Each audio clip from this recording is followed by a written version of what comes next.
Si Chanel Dominguez mula sa Pag-asa. Aalamin muna natin lagyan ng panahon. Ma'am Chanel, good morning. Good morning po sa inyo, Sir Angel. Good morning din po sa mga taga-subaybay ng DZRH. Para sa ating weather update, sa ngayon, patuloy naman tayong walang minomonitor na anumang bagyo or low pressure area sa loob at labas ng ating Philippine Area of Responsibility.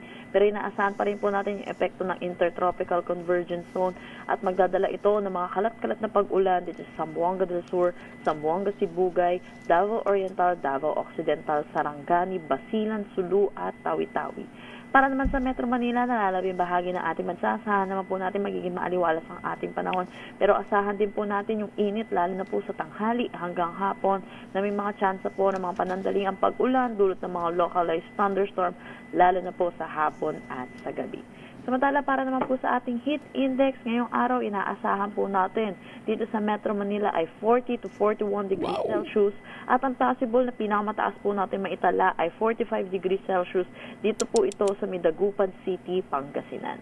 Yan po muna latest dito sa Baguio, Ma'am Chanel.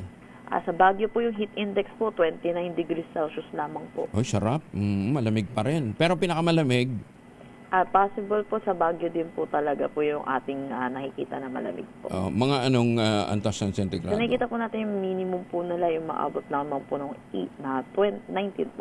19? Parang naka-aircon pa rin talaga. Ano, Tagaytay?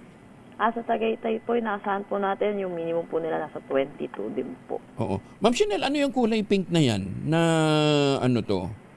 Nasa cluster natin, cloud cluster. Cloud cluster, ito po yung tulot po ito ng Intertropical Convergence Zone. Kung makikita po natin, concentrated po ito sa may Mindanao po. Mindanao. Kaya makakaranas din ng mga pagulan doon. Opo. Kasi yung mga bakasyonista kong pamangkin doon, maghapon din sa nakaranas ng ulan. Kaya nag-enjoy lalo sa swimming. Sige. Ma'am Chanel, maraming salamat. Magandang umaga. Si Chanel Dominguez mula po sa Pag-asa.